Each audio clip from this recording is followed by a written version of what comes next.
بالله من الشيطان الرجيم. بسم الله الرحمن الرحيم.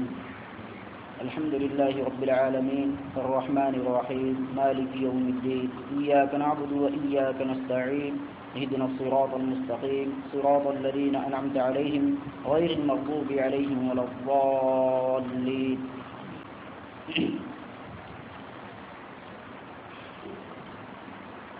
آپ کے سامنے الحمدللہ یہ بات آ چکی ہے کہ امام بیضاوی رحمۃ اللہ علیہ نے سورہ فاتحہ کے 16 نام لکھے ہیں. کتنے نام لکھے ہیں؟ 16 نام لکھے ہیں. امام بیضاوی رحمۃ اللہ علیہ نے سورہ فاتحہ کے 16 نام لکھے ہیں. اب سوال پیدا ہوتا ہے کہ 16 نام کیوں لکھے؟ 1-2 نام کافی تھا.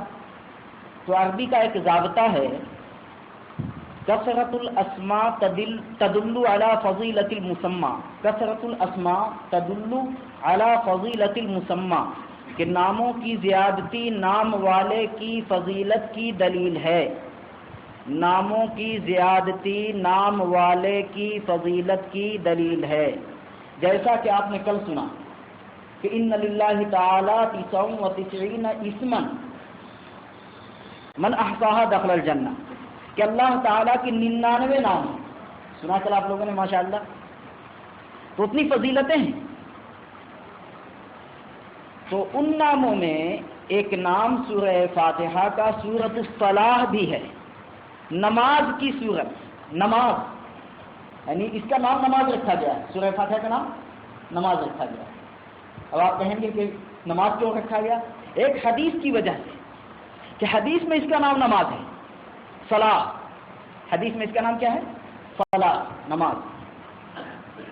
حدیث میں ہے کہ اذا قال العبد الحمد للہ رب العالمین قال اللہ تبارک و تعالی حمدنی عبدی، کہ جب بندہ کہتا ہے الحمد للہ رب العالمین تو اللہ تعالیٰ فرماتے ہیں کہ حمدنی عبدی، میرے بندے نے میری حمد بیان کی، تعریف.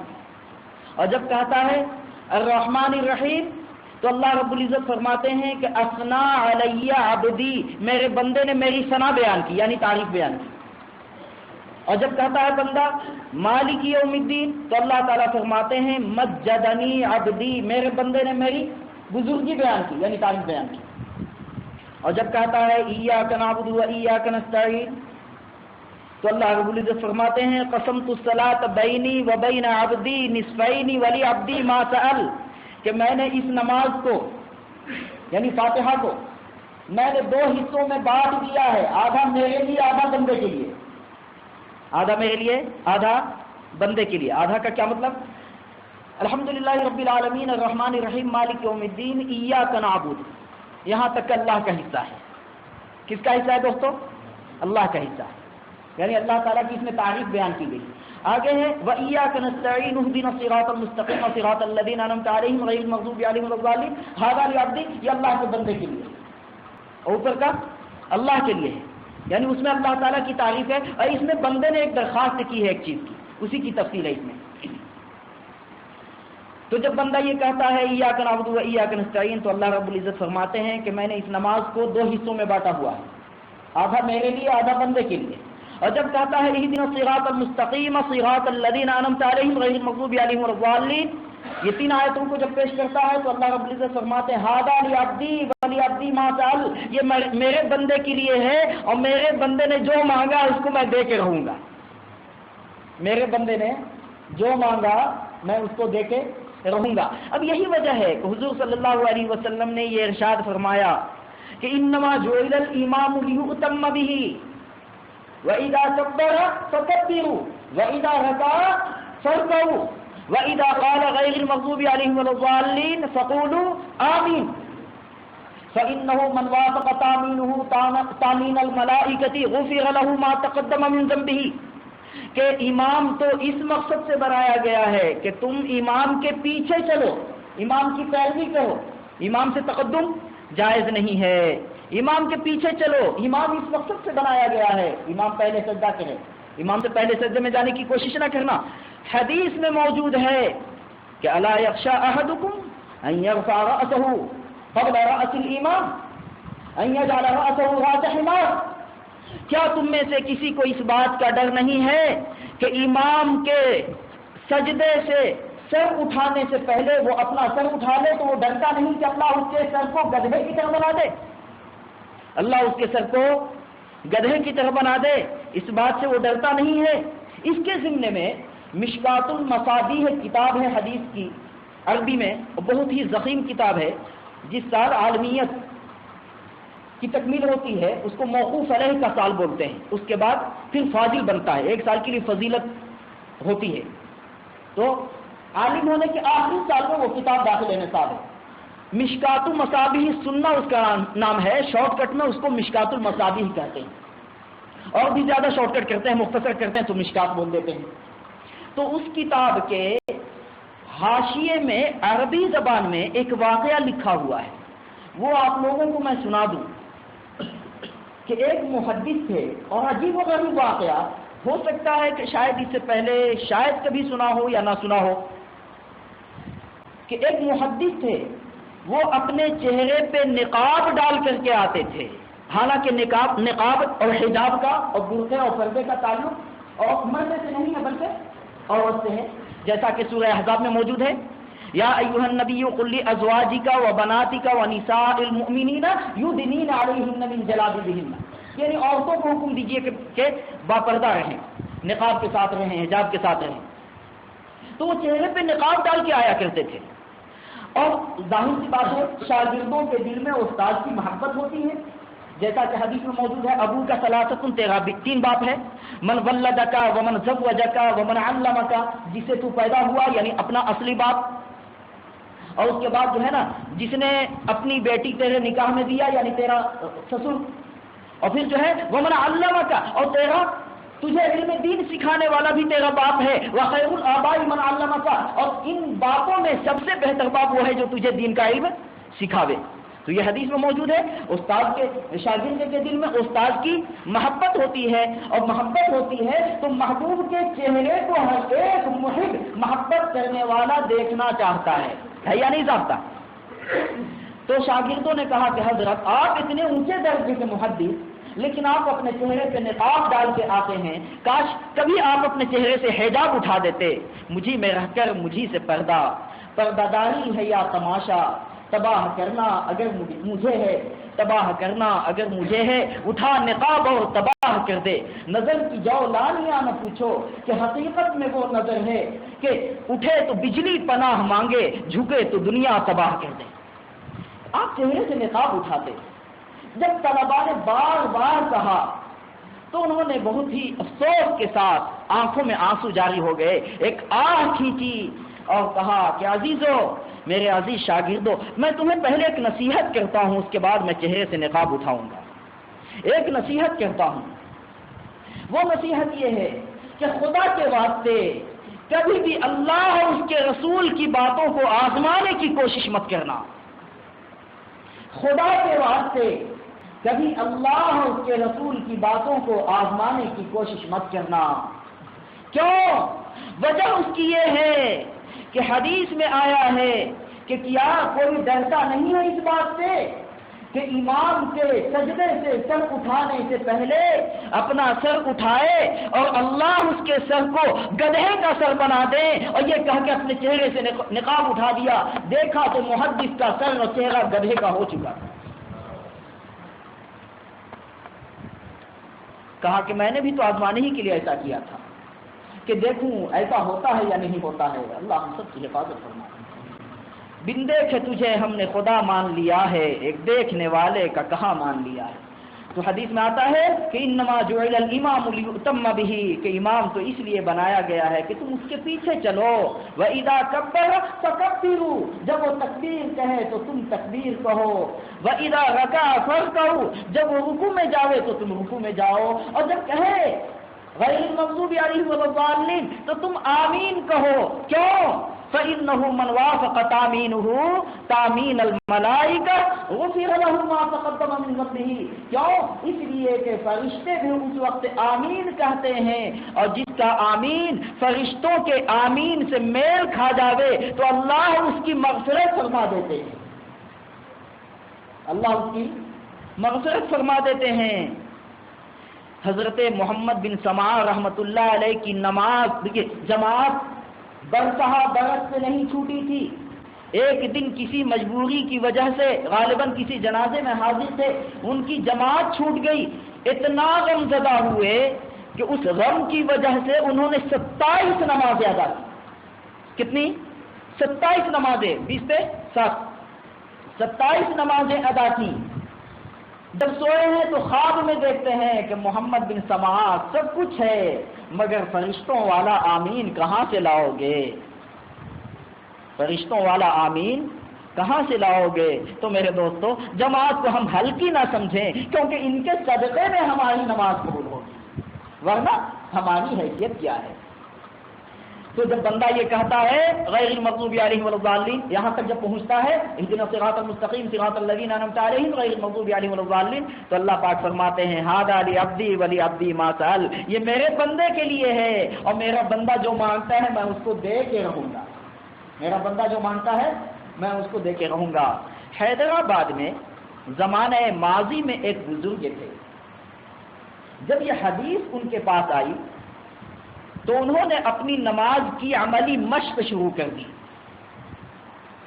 علامہ اقبال فرماتے ہیں نا, کبھی تو اے حقیقت منتظر, کبھی تو اے حقیقت منتظر, نظر آ لباس مجاز میں, ہزاروں سجدے مچل رہے ہیں میری جبین نیاز میں, میں سر بسجدہ ہوا کبھی تو زمین سے آنے لگی صدا, تیرا دل تو ہے صنم آشنا, تیرا دل تو ہے صنم آشنا, تجھے کیا ملے گا نماز میں؟ دل میں تو بدھ بیٹھا ہوا ہے, اللہ کا غیر بیٹھا ہوا ہے, نماز میں کیا ملے گا؟ تیرا دل تو ہے صنم آشنا, تجھے کیا ملے گا نماز میں؟ نہ جہاں میں کہیں اما ملی, جو اما ملی تو کہاں ملی, نہ جہاں میں کہیں اما ملی, دنیا میں کہیں امان نہیں ہے, امن نہیں ہے, تو کہاں پھر ہم ڈھونڈے؟ نہ جہاں میں کہیں اما ملی, جو اما ملی تو کہاں ملی, میرے جرم خانہ خراب کو تیرے عفو بندہ نواز میں. بس ایک ہی راستہ ہے کہ اللہ کے قدموں میں گر جائیں, اس کے سوا کوئی راستہ نہیں. حضور صلی اللہ علیہ وسلم نے فرمایا صلو کما رأیتمونی اصلی, جیسے میں نماز ادا کرتا ہوں ویسے تم نماز ادا کرو. تو نبی صلی اللہ علیہ وسلم کی نماز میں تصور مخلوق کا کہاں ہوتا تھا؟ بس جو ہی اللہ کہا تو اللہ حاضر ہو گیا اور ساری مخلوق غائب ہو گئی. تو حیدرآباد میں ایک بزرگ تھے, ان کے سامنے جب یہ حدیث آئی تو انہوں نے سوچا کہ جب تک کہ اللہ کا جواب مجھے بھی نہیں ملنے لگے گا اس وقت تک میں محنت کرتا رہوں. محنت کرتے کرتے کرتے ایک وقت وہ آ گیا کہ جب وہ کہتے تھے الحمدللہ رب العالمین تو غیر سے آواز آتی تھی حمیدنی عبدی, میرے بندے نے میری تعریف کی. کاش ہماری نماز بھی ویسی ہو جائے. الرحمن الرحیم مالک یوم الدین جب یہ کہتے تھے تو آواز آتی تھی. ان کے جذبات کی ترجمانی کے لیے میں کہاں سے زبان لاؤں, میرے پاس کہاں سے زبان آئے. آپ ہی کے حیدرآباد کے دکن کے علاقے میں ولی دکنی نام کے ایک شاعر گزرے ہیں, انہوں نے ان کے جذبات کی اگر ترجمانی کی ہے تو ان کے اس شعر سے ترجمانی ہوتی ہے. عجب کچھ لطف رکھتا ہے شب خلوت میں گلگوسوں, خطاب آہستہ آہستہ جواب آہستہ آہستہ, خطاب آہستہ آہستہ جواب آہستہ آہستہ. حدیث میں آتا ہے لو علم المصلی ما من یناجی من التفت ابدا, اگر نمازی کو یہ معلوم ہو جائے کہ وہ کس سے بات کرتا ہے تو نماز پہ مخلوق کا دھیان ہی نہ آئے. لیکن ہمیں معلوم نہیں ہے, ہم تو بندر کی طرح نقل کرتے ہیں. آج مردمی کنت بوزین, ہم جو آدمی کرتا ہے بندر بھی وہی کرتا ہے. آج مردمی کنت بوزین ہم آہ کند کزمرد بینت دم بدم, جو آدمی سے دیکھتا ہے بندر بھی دما دم پہ ہم مسلسل وہی کرتا رہتا ہے. تو الحمدللہ رب العالمین الرحمن الرحیم مالک یوم الدین, اس کی تفسیر ماشاءاللہ آپ کے سامنے آ گئی تھی. مختصر یوں سمجھ لے کہ جب بھی کوئی نعمت ملے تو اس نعمت کے ملتے ہی فوراً نعمت دینے والے کا تصور آ جاوے. یعنی نعمت کو ہم استعمال کریں مگر نعمت دینے والا منعم کو سامنے رکھ کر, اور نعمت دینے والا کون ہے؟ اللہ ہے. اللہ کے سوا کوئی نعمت دینے والا نہیں ہے. تو جب بھی کوئی نعمت ملے تو خود کی تعریف نہ کر کے کیا کریں گے؟ خدا کی تعریف کریں گے. کس کی؟ خود کی تعریف نہیں کر کے کس کی تعریف کریں گے دوستو؟ خدا کی تعریف کریں گے, ہے نا, خدا کی تعریف کریں گے. یعنی الحمدللہ الحمدللہ الحمدللہ الحمدللہ یہ تعریف کریں گے. یہ کلمہ شکر ہے. الحمدللہ کیا ہے؟ یہ کلمہ شکر ہے، ہم شاکر بنیں گے انشاءاللہ، بنیں گے نا؟ ہم شاکر بنیں گے۔ کیوں شاکر بنیں گے؟ اس لیے کہ فاتحہ میں صراط مستقیم پہ چلانے کی توفیق مانگی گئی ہے، اور شیطان نے کہا لَأَقْعُدَنَّ لَهُمْ صِرَاطَكَ الْمُسْتَقِيمَ ثُمَّ لَآتِيَنَّهُم مِّن بَيْنِ أَيْدِيهِمْ وَمِنْ خَلْفِهِمْ وَعَنْ أَيْمَانِهِمْ وَعَنْ شَمَائِلِهِمْ فَلَا تَجِدُ أَكْثَرَهُمْ شَاكِرِينَ کہ میں اے اللہ آپ کے بندوں کے صراط مستقیم پہ بیٹھوں گا، دائیں بائیں سے آگے سے پیچھے سے آ کر کے ان پہ حملہ کروں گا، فلا تجد اکثرهم شاکرین، تو اپنے بندوں میں اکثر کو آپ شکر سے محروم پائیں گے۔ تو پتہ چلا کہ شکر وہ چیز ہے کہ شیطان وہ ہتھیار ہے کہ شیطان کبھی بھی شکر کے مقابلے میں نہیں آ سکتا۔ آ سکتا ہے کیا دوستو؟ نہیں آ سکتا، کیونکہ کلام پاک کی آیت بتا رہی ہے شکر کا تعلق دل سے بھی ہے، اس کو شکر قلبی کہتے ہیں، کہ دل کے اندر اللہ کی نعمت کا استحضار ہو کہ واقعی اللہ نے ہمیں نعمت دی ہے۔ اور شکر کا تعلق زبان سے بھی ہے کہ زبان کے اوپر بھی اللہ کا نام رہے۔ اب آپ کہیں کہ جب دل کافی ہے تو زبان کی کیا ضرورت ہے؟ جی ہاں، حضور صلی اللہ علیہ وسلم کے بارے میں بھی حدیث میں آتا ہے کہ آپ صلی اللہ علیہ وسلم کی زبان پہ ہمیشہ ذکر اللہ رہتا ہے، اور سب سے بڑا ذکر تو کلام پاک ہے نا، انا نحن نزلنا الذکر وانا لہ لحافظون۔ اب دیکھیے کلام پاک نے کیا کہا، فانما یسرناہ بلسانک، ہم نے اس قرآن کو آپ کی زبان پہ آسان کر دیا ہے۔ تو زبان سب سے بھاری ذکر تو اللہ کی کتاب ہے، اور اس کو حضور صلی اللہ علیہ وسلم زبان ہی سے تو سناتے تھے۔ ہاں، دل پہ نازل ہوتا تھا۔ کس پہ نازل ہوتا تھا؟ دل پہ نازل ہوتا تھا۔ علامہ اقبال کا وہ شعر سمجھیے جس سے کلام پاک کی وہ آیت سمجھنا آسان ہو جائے گا۔ علامہ اقبال نے فرمایا کہ تیرے ضمیر پہ جب تک نہ ہو نزول کتاب، تیرے ضمیر پہ جب تک نہ ہو نزول کتاب، نہ گرہ کشا ہے راضی نہ صاحب کشاف۔ اب یہ شعر میرے سامنے آیا تو میں بہت دن تک پریشان رہا کہ اس میں کیا نبوت کا دعویٰ کیا گیا ہے، کیا یہ کہ تیرے ضمیر پہ جب تک نہ ہو نزول کتاب، کہ تیرے دل پہ جب تک کہ اللہ کی کتاب نہ اترے۔ حالانکہ کلام پاک یہ کہتا ہے وَإِنَّهُ لَتَنزِيلُ رَبِّ الْعَالَمِينَ نَزَلَ بِهِ الرُّوحُ الْأَمِينُ عَلَى قَلْبِكَ لِتَكُونَ مِنَ الْمُنذِرِينَ بِلِسَانٍ عَرَبِيٍّ مُبِينٍ، کہ یہ اللہ کے پاس سے اللہ کا کلام ہے جو آپ کے دل پہ نازل کیا گیا ہے، جس کو لے کے اترے ہیں جبریل علیہ السلام۔ پھر اللہ اقبال یہ کیا کہتے ہیں کہ تیرے ضمیر پہ جب تک نہ ہو نزول کتاب، نہ گرہ کشا ہے راضی نہ صاحب کشاف، کہ تیرے دل پر جب تک کہ کتاب نازل نہ ہو اس وقت تک امام راضی اور امام کشاف رحمۃ اللہ علیہ وہ بھی تجھے تفسیر نہیں سمجھا سکتے۔ تو تیرا دل ایسا بن جاوے کہ تیرے دل پہ قرآن نازل ہونے لگے، حالانکہ قرآن تو حضور صلی اللہ علیہ وسلم کے دل پہ نازل ہوتا تھا۔ تو پتہ چلا کہ یہاں ایک لفظ مضاف محذوف ہے، چھپا ہوا ہے ایک لفظ۔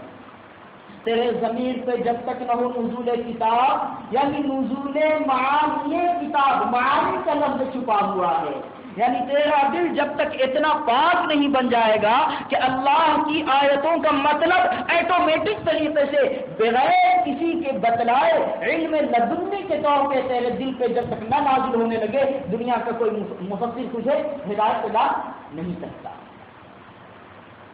بات سمجھ آ رہی نا؟ تو میرے دوستو بزرگوں، شکر کا تعلق زبان سے بھی ہے۔ حضور صلی اللہ علیہ وسلم زبان سے الحمدللہ سبحان اللہ وغیرہ کہا کرتے تھے یا نہیں کہا کرتے تھے؟ یقینی کہتے تھے۔ حضور صلی اللہ علیہ وسلم کے پاس ایک صحابی آئے، آ کر کے انہوں نے یہ سوال کیا، یا رسول اللہ صلی اللہ علیہ وسلم مجھے کوئی نصیحت کر دیجیے۔ تو آپ صلی اللہ علیہ وسلم نے فرمایا لا یزال لسانک رطبا من ذکر اللہ، اپنی لسان کا کہا آپ اپنی زبان کو ہر وقت اللہ کے ذکر سے تر رکھو، ہر وقت زبان پہ اللہ کا کلام، اللہ کا نام، اللہ کی باتیں ہونی چاہیے۔ تو یہ شکر لسانی ہے، زبان سے شکر ہے، اس کو بھی یاد رکھیں گے انشاءاللہ۔ اور تیسری چیز جو اہم ہے وہ ہے شکر قلبی، شکر بدنی، شکر عملی، بدن کے اعضاء اور جوارح سے شکر، یعنی جس بدن کے عضو کو اللہ تعالیٰ نے جو حکم دیا ہے کام کا جو حکم ہے اس کو اس حکم میں لگانا، اور جس چیز سے کام کو روکا ہے اس سے بچانا، دماغ کا جو حکم ہے اس کو اس میں لگانا، اور جو سوچنے سے بچایا گیا ہے اس سے بچنا، یہ شکر بدنی ہے۔ تو یہ شکر کی 3 قسمیں ہیں۔ اس میں یہ بتایا گیا کہ الحمدللہ رب العالمین الرحمن الرحیم، سارا شکر و ساری تعریف اس اللہ کے لیے ہے جو اللہ رب العالمین ہے، سارے عالم کا پالنہار و پروردگار ہے۔ الرحمن الرحیم، بے حد مہربان نہایت رحم والا ہے۔ مالک یوم الدین، فیصلے کے دن کا مالک ہے۔ الرحمن الرحیم کے متعلق سمجھنے کے لیے ایک آیت سمجھیے۔ وہ آیت غالباً 9ویں پاری کی آیت ہے۔ وَرَحْمَتِي وَسِعَتْ كُلَّ شَيْءٍ فَسَأْكْتُبُهَا لِلَّذِينَ يَتَّقُونَ وَيُؤْتُونَ الزَّكَاةَ وَالَّذِينَ هُمْ بِآيَاتِنَا يُؤْمِنُونَ۔ 9ویں پارے میں میری رحمت ہر چیز کو گھیرے ہوئے ہے۔ الرحمن الرحیم، اللہ رحمان الرحیم ہے، 99 ناموں میں یہ نام بھی ہے، اور بسم اللہ میں بھی موجود ہے، اور فاتحہ کی دوسری آیت بھی میں ہے۔ الرحمن الرحیم، اللہ رحمت والے ہیں۔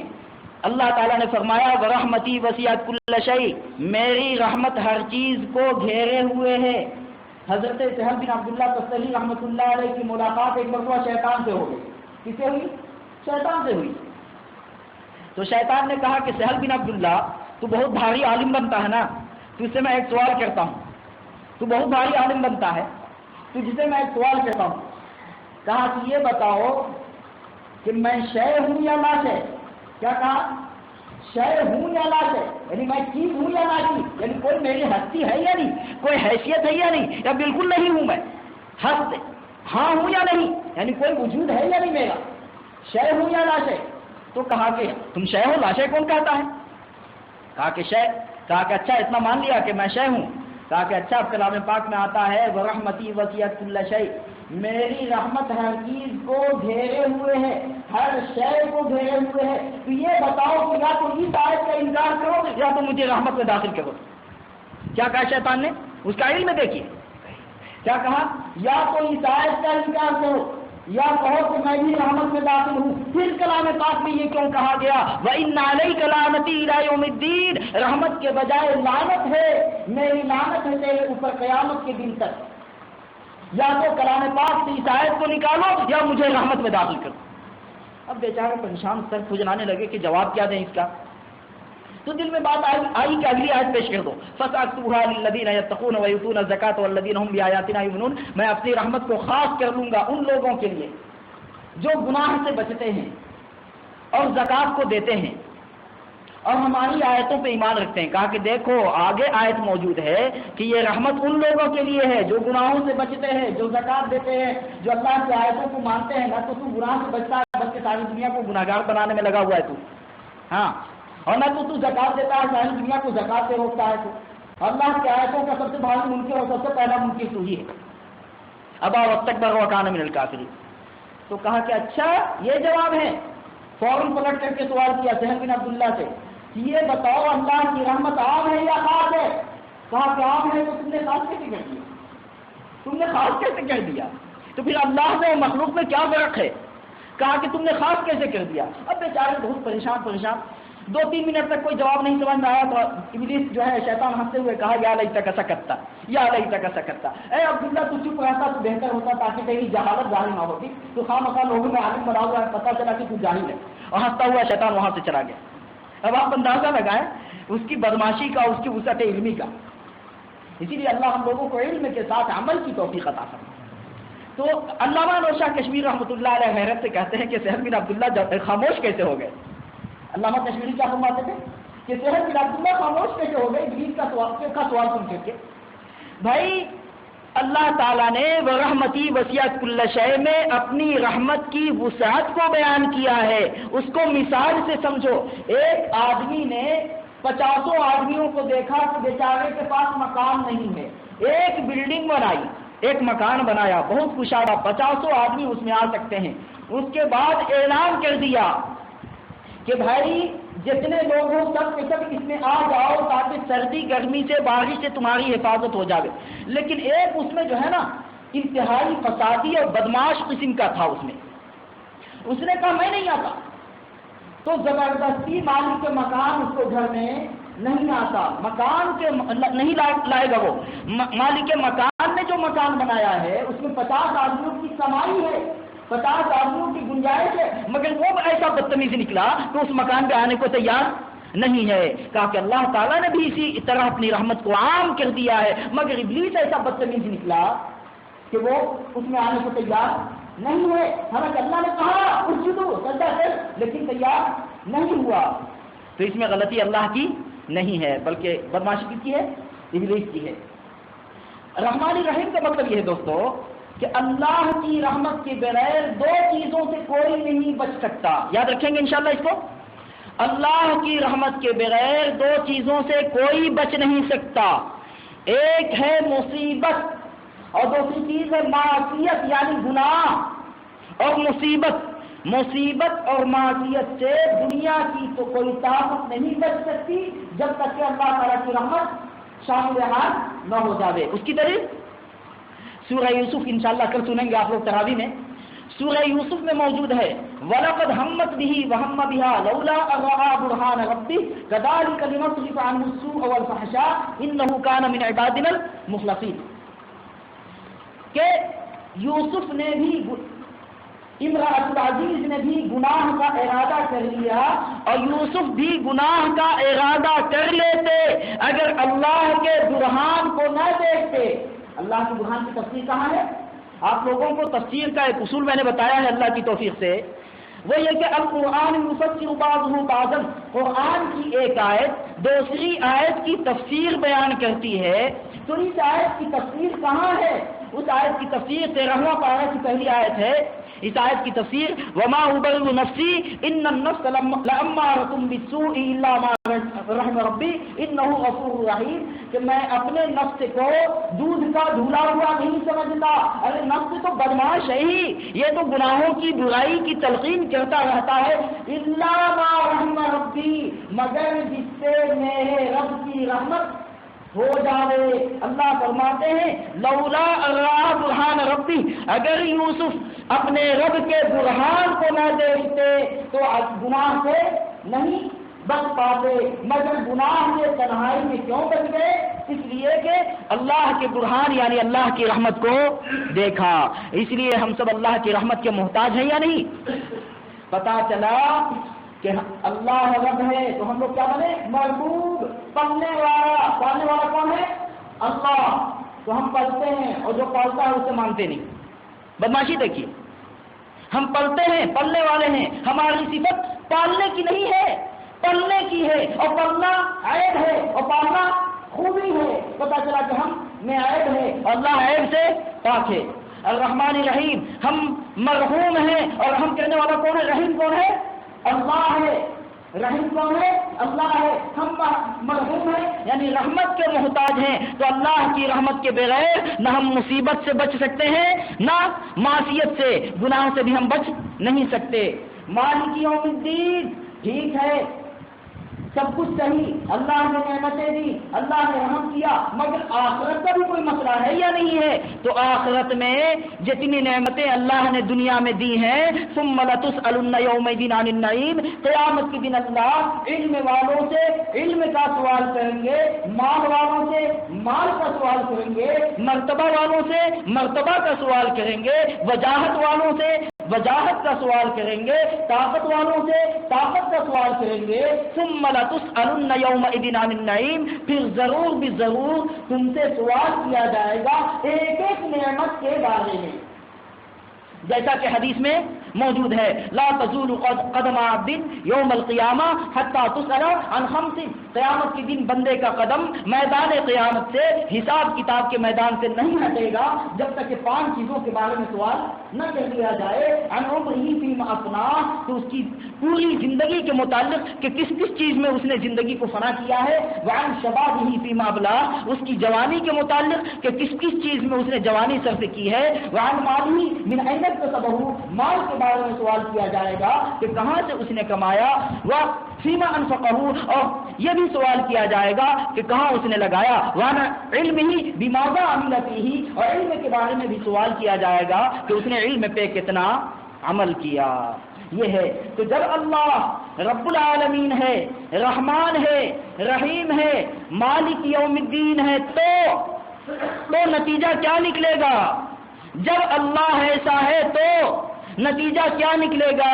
ایاک نعبد و ایاک نستعین، یہ نتیجہ نکلے گا کہ جب اللہ رب ہے، جب اللہ رحمان ہے، جب اللہ رحیم ہے، جب اللہ فیصلے کے دن کا مالک ہے، تو ہماری پیشانی اللہ کے سامنے جھکے گی اور ہمارا ہاتھ اللہ کے سامنے اٹھے گا۔ یہی بتایا گیا ہے ایاک نعبد و ایاک نستعین میں۔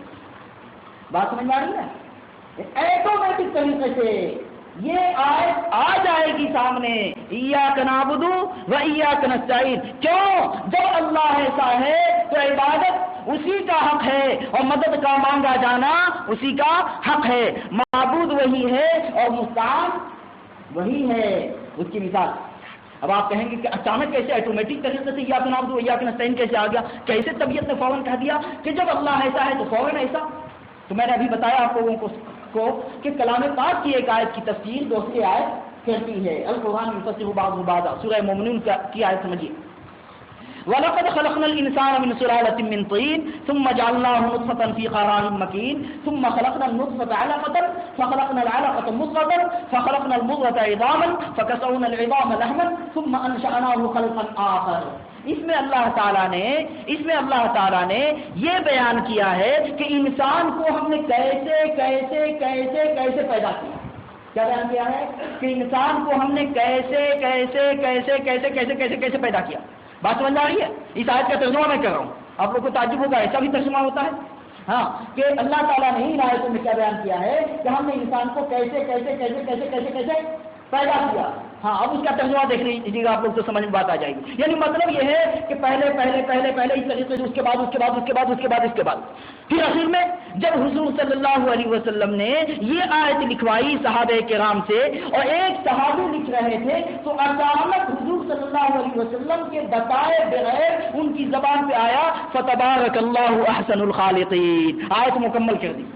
حضور نے نہیں بتایا، حضور صلی اللہ علیہ وسلم نے نہیں بتایا، خود ان صحابی کی زبان پہ یہ آیت آ گئی ایٹومیٹک طریقے سے کہ جب اللہ ایسے ایسے ایسے ایسے پیدا کرتا ہے تو تبارک اللہ احسن الخالقین، اللہ سے زیادہ خوبصورت پیدا کرنے والا کون ہے؟ اسی طریقے سے جب الحمدللہ رب العالمین الرحمن الرحیم مالک یوم الدین، جب اللہ ایسا رحم والا، تربیت والا اور فضل کے دن کا مالک، جب اللہ ایسا ہے تو ایٹومیٹک طریقے سے دل کہتا ہے کہ پھر ہم آپ ہی کی عبادت کرتے ہیں اور ہم آپ ہی سے مدد مانگتے ہیں۔ ایاک نعبد و ایاک نستعین۔ اب آپ کہیں گے کہ ایاک یہ مفعول ہے، مقدم ہے، اور عربی گرامر کے اعتبار سے مفعول بعد میں آتا ہے، پہلے نہیں آتا۔ پہلے فعل آتا ہے، پھر فاعل آتا ہے، پھر مفعول آتا ہے۔ مفعول کا درجہ تیسرا ہے، یہاں اول درجہ کیسے دے دیا گیا؟ تو یاد رکھیے عربی اصول کے اعتبار سے ایک قاعدہ ہے کہ جس کو پیچھے لایا جاتا ہے، جس کو پیچھے کیا جاتا ہے، اس کو اگر پہلے لے آئیے گا تو فوراً حصر اور تخصیص، خاص کر دینے کا معنی پیدا ہو جائے گا۔ تو اس میں بھی خاص کر دینے کا معنی پیدا ہو گیا۔ اگر کہتے ہیں نعبدو کا اور نستعینو کا، جیسا کہ دعائے قنوت میں کہتے ہیں اللہم انا نستعینو کا، کہتے ہیں یا نہیں کہتے؟ اللہ ہم آپ سے مدد مانگتے ہیں، اگر یہ کہتے تو حصر اور تخصیص کا معنی پیدا نہیں ہوتا۔ لیکن یہاں معنی کیوں پیدا ہو رہا ہے؟ اس لیے کہ ایاک کو پہلے لے آئے، تب کیا معنی پیدا ہوا؟ ایاک نعبد، آپ ہی کی عبادت کرتے ہیں اور آپ ہی سے مدد مانگتے ہیں۔ پتا چلا کہ شرک کی گردن کٹ گئی، شرک کی گردن کٹ گئی، اور بدنیتی اور ریاکاری مکاری کی گردن بھی کٹ گئی۔ اس میں دو بات کی طرف اشارہ اللہ نے کیا ہے۔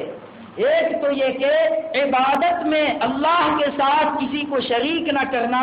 کیا مطلب؟ اے اللہ میرا قیام تیرے لیے، میرا رکوع تیرے لیے، سجدہ تیرے لیے، جلسہ تیرے لیے، قعدہ تیرے لیے، قومہ تیرے لیے، نماز روزہ حج زکات تیرے لیے۔ بلکہ یوں کہنے دو مجھے قل ان صلاتی و نسکی و محیای و مماتی للہ رب العالمین، میری زندگی، میری نماز، میری موت اور میری قربانی سب صرف اور صرف اللہ رب العالمین کے لیے ہے، اللہ کے ساتھ کوئی شریک نہیں ہے۔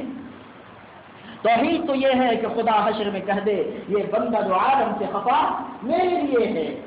مولانا محمد علی جوہر جیل میں تھے نا، انگریزوں نے جیل میں ڈالا تھا ان کو، مولانا محمد علی جوہر کہتے ہیں توحید تو یہ ہے کہ خدا حشر میں کہہ دے یہ بندہ دو عالم سے خفا میرے لیے ہے۔ اب آپ کہیں گے کہ ٹھیک ہے عبادت، ہاں نیت کو بھی ٹھیک کرنا، بغیر نیت کے عبادت مکمل نہیں بلکہ قبول نہیں ہوگی۔ زندگی کا مقصد ہی عبادت ہے، زندگی کا مقصد کیا ہے دوستو؟ عبادت ہے، یہ زندگی کا مقصد ہے۔ کلام پاک میں موجود ہے والذاریات ذروا میں وما خلقت الجن والانس الا لیعبدون، ہم نے جنات و انسان کو صرف اور صرف کس کے لیے پیدا کیا؟ اپنی عبادت کے لیے۔ کیا مطلب؟ اس کا مطلب سمجھنے کے لیے آپ لوگ اگر جو ہے نا اپنے کان کو کھول کر کے سنیں گے تو شاید مطلب سمجھ میں آ جائے۔ دیکھو اس آیت کا مطلب سمجھنے کے لیے، تاکہ یہ اصناف و صحیح کا مضمون سمجھ میں آ جائے کہ کسی چیز کو پیدا ہونے کے لیے، وجود میں آنے کے لیے 4 واسطوں کی ضرورت پیش آتی ہے۔ کتنے کی؟ 4 واسطوں کو۔ بات سمجھ میں آ رہی ہے نا؟ اس کی مثال، حصی مثال لے لیجیے۔ جیسے مثال کے طور پہ چائے ہے، چائے کے اندر چائے کی الگ الگ پہلے شکل ہوتی ہے، مفردات ہوتے ہیں، اس کے بعد چائے بنتی ہے۔ دودھ ہے، پانی ہے، چائے کی پتی ہے، جی یہ سب چیزیں ہیں اس کے اندر، یہ الگ الگ اس کے اجزاء ہیں۔ تو یہ جو الگ الگ اجزاء ہیں اس کو علت مادی کہتے ہیں۔ کیا کہتے ہیں؟ علت مادی، مادہ، مٹیریل۔ چائے کے یہ مٹیریل ہیں، چائے کے کیا ہے دوستو؟ مٹیریل۔ اس کو کیا کہتے ہیں؟ علت مادی۔ پھر جو چائے بنا رہا ہے، جو بنانے والا ہے، جس کے ذریعے سے چائے وجود میں آ رہی ہے، اس کو علت فاعلی کہتے ہیں۔ کیا کہتے ہیں؟ علت فاعلی۔ پھر الگ الگ دودھ ہے الگ ہے، پانی الگ ہے، چائے کی پتی الگ ہے، سب کو ملا دیا اور ملانے کے بعد اس کی جو شکل بنی ہے اس کو علت سوری کہتے ہیں۔ اس کی جو خاص شکل بن گئی سوری۔ لیکن سوال پیدا ہوتا ہے کہ یہ تینوں علتیں بیکار ہیں جب تک کہ ایک چوتھا مقصد سامنے نہ آ جائے، وہ ہے علت غائی۔ کس مقصد سے چائے بنانی ہے؟ دیکھنے کے لیے یا پینے کے لیے؟ پینے کے لیے۔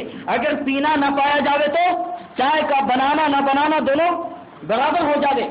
ٹھیک اسی طریقے سے وما خلقت الجن والانس الا لیعبدون کو سمجھو کہ وما خلقت پیدا میں نے کیا، یعنی اللہ نے علت فاعلی کون ہوا؟ پیدا کرنے والا کون ہوا؟ اللہ ہوا۔ کس چیز سے پیدا کیا؟ آگ سے، مٹی سے، ہوا سے، پانی سے، ثم انشأناه خلقا آخر، پھر اس کے اندر روح پھوکی۔ ان 5 چیزوں سے، عناصر خمسہ سے، 5 عناصر سے پیدا کیا۔ تو یہ 5 عناصر کیا ہے؟ اس کے لیے علت مادی ہے، مٹیریل ہے انسان کے لیے۔ پھر یہ مٹیریل جب اللہ نے پیدا کر دیا ثم انشأناه خلقا آخر، تو ایک نئی صورت سامنے آ گئی۔ کیسی صورت؟ کہ جس کے لیے اللہ تعالیٰ نے 4 قسمیں اٹھائی ہیں۔ کتنی؟ 4 قسمیں۔ والتین والزیتون وطور سینین وهذا البلد الامین لقد خلقنا الانسان فی احسن تقویم۔ یہ سب سے بہترین صورت بنی ہے اس کی۔ لیکن کیوں؟ لیعبدونی، تاکہ میری ہی عبادت کرو۔ اگر عبادت وجود میں نہیں آئی، جس کو علت غائی کہتے ہیں، تو انسان کا پیدا ہونا اور نہ ہونا دونوں برابر ہے۔ یہی وجہ ہے کہ کافر کو کبھی جہنم سے نکلنا نہیں ہوگا۔ کیوں؟ اللہ پہ اس نے اعتراض کر دیا ہے کہ اللہ نے اس کو نعوذ باللہ بیکار پیدا کیا۔ یہ زندگی کا مقصد ہے، علت غائی۔ اگر عبادت وجود میں نہیں آئی، عبادت کی بنیاد ایمان ہے، کم سے کم ایمان تو وجود میں آ جاوے۔ اگر عمل نہیں بھی آیا تو اللہ معاف کر دیں گے، جیسا کہ آپ لوگوں نے روایت سنی ہے کہ عقیدے کی غلطی کو اللہ معاف نہیں کریں گے، عمل کی غلطی کو اللہ معاف کریں گے۔ کہ ایمان بھی نہیں لایا، عبادت کی جو بنیاد ہے وَمَن يَكْفُرْ بِالْإِيمَانِ فَقَدْ حَبِطَ عَمَلُهُ، کہ جس نے ایمان نہیں لایا اس کا کوئی عمل قبول نہیں ہوا۔ تو پتا چلا کہ انسان کا پیدا نہ ہونا نہ ہونا دونوں برابر ہو گیا۔ تو اللہ پہ اعتراض آیا نہیں آیا دوست کہ یہ مقصد ہے عبادت۔ اسی کو اس میں بیان کیا گیا ہے، ایاک نعبد و ایاک نستعین، ہم تیری ہی عبادت کرتے ہیں اور تجھی سے مدد مانگتے ہیں، تجھی سے مدد مانگتے ہیں۔ اس کو ایک حدیث سنا کر کے میں بات ختم کرتا ہوں، پھر کل انشاءاللہ ورنہ اس میں باتیں تو بہت ہیں لیکن میں تفصیل میں جانا نہیں چاہتا۔ اہدنا الصراط المستقیم صراط الذین انعمت علیہم غیر المغضوب علیہم ولا الضالین، ان 3 آیتوں کے متعلق انشاءاللہ کل تفصیل آپ سے بیان کی جائے گی۔ بہرحال وَإِيَّاكَ نَسْتَعِينُ کے متعلق ایک حدیث سمجھیں۔ حضور صلی اللہ علیہ وسلم حضرت عبداللہ بن عباس رضی اللہ تعالیٰ عنہ فرماتے ہیں کنت خلف النبی صلی اللہ علیہ وسلم، میں نبی صلی اللہ علیہ وسلم کے پیچھے تھا، یعنی سواری میں پہ بیٹھا ہوا تھا حضور صلی اللہ علیہ وسلم کے پیچھے. تو حضور صلی اللہ علیہ وسلم نے فرمایا یا غلام، اے بچے، انی اعلمک کلمات، میں چند باتیں تجھے سکھلاتا ہوں، تم ان کو یاد رکھنا، چند کلمات سکھلاتا ہوں.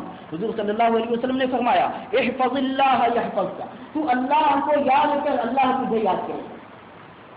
احفظ اللہ تجدہ تجاہک، تو اللہ کے حقوق کی حفاظت کر، تو اللہ کو اپنے سامنے پائے گا. غار ثور میں اللہ سامنے تھے، بنی اسرائیل کے سامنے سمندر اور پیچھے دشمن، وہاں پہ اللہ سامنے تھا کہ تو اللہ کے حقوق کی حفاظت کر، اللہ کو تو اپنے سامنے پائے گا. تیسری چیز وَإِذَا سَأَلْتَ فَاسْأَلِ اللَّهَ، جب تو کچھ مانگے تو اللہ ہی سے مانگ. چوتھی چیز وَإِذَا اسْتَعَنْتَ فَاسْتَعِنْ بِاللَّهِ، کہ جب تجھے مصیبت آ جاوے تو اللہ رحمان و رحیم ہے، اللہ کی رحمت کے بغیر مصیبت ٹل نہیں سکتی، ڈاکٹر شفا نہیں دے سکتا، وکیل مقدمہ جتا نہیں سکتا. جی ہاں، اس لیے اللہ ہی سے مدد مانگ. حدیث میں آتا ہے اذا انقطع ششع احدکم، کہ کسی کی جوتیوں کا تسمہ بھی ٹوٹ جائے تو وہ بھی اللہ سے مانگے. پھر پانچویں بات حضور صلی اللہ علیہ وسلم نے یہ فرمائی کہ وَعَلَمْ أَنَّ الْأُمَّةَ لَوِ اجْتَمَعَتْ عَلَىٰ أَن يَضُرُّوكَ بِشَيْءٍ، کہ اگر ساری دنیا اکٹھی ہو جاوے کہ تجھے نقصان پہنچانا چاہے اور اللہ نے تیری قسمت میں وہ نقصان نہیں لکھا ہے تو نقصان نہیں پہنچا سکتے، ساری دنیا نہیں پہنچا سکتی. دیکھیں کہ ابراہیم علیہ السلام کو ساری دنیا جلانا چاہ رہی تھی لیکن نہیں جلا سکی. اور یہ یقین کہہ لے کہ ساری دنیا اگر تجھے نفع پہنچانا چاہے تو اتنا ہی نفع پہنچا سکتی ہے جتنا اللہ تعالیٰ نے قسمت میں لکھ دیا ہے. آگے سوال پیدا ہوتا ہے کیوں؟ حضور صلی اللہ علیہ وسلم نے اس کیوں کا جواب بھی دے دیا. رفعت الاقلام وجفت الصحف او کما قال علیہ الصلوۃ والسلام، کہ قلم اٹھا لیے گئے ہیں اور صحیفے کتابیں خشک ہو چکی ہیں. جو اللہ نے لکھ دیا ہے تو لکھ دیا ہے، اللہ کے سوا کوئی اس کے بدل نہیں سکتا. آمین. والصلاة والسلام على رسول الله محمد وآله وصحبه أجمعين. اللهم أنت السلام ومنك السلام تبارك يا ذا الجلال والإكرام. اللهم آنس وحشتنا في قبورنا، اللهم ارحمنا بالقرآن العظيم واجعله لنا إماما ونورا وهدى ورحمة. اللهم ذكرنا منه ما نسينا وعلمنا منه ما جهلنا وارزقنا تلاوته آناء الليل وآناء النهار واجعله لنا حجة يا رب العالمين. آمين. ربنا تقبل منا إنك أنت السميع العليم. سبحان الله وبحمده سبحانك اللهم وبحمدك نشهد أن لا إله إلا أنت ونستغفرك ونتوب إليك. سبحان ربك رب العزة عما يصفون وسلام على المرسلين والحمد لله.